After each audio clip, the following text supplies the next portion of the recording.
Good morning, and my name is Balaji. I am Managing Director of APC Nutrients Private Limited.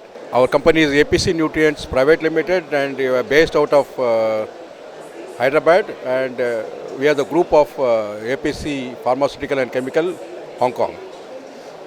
So basically, we are importing and tying up with many companies, and we market the products in India to benefit the Indian customers. And we have a range of products, and we are also distributors for IFF, US. And we have enzymes, phytase, and natural other enzymes and all those things. And we also import acidifiers from various countries. And we have our own in-house production also at Hyderabad.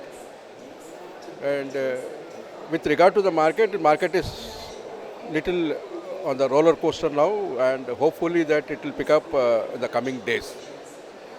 And we are very happy to participate in this expo, and it's really a good exposure for us in eastern side of the market, which is doing extremely well for us. And hope to visit again and again, and hope that all the farmers are benefited and all the farmers are making more money in the coming future. And if the farmers are happy, then we are also happy. Thank you.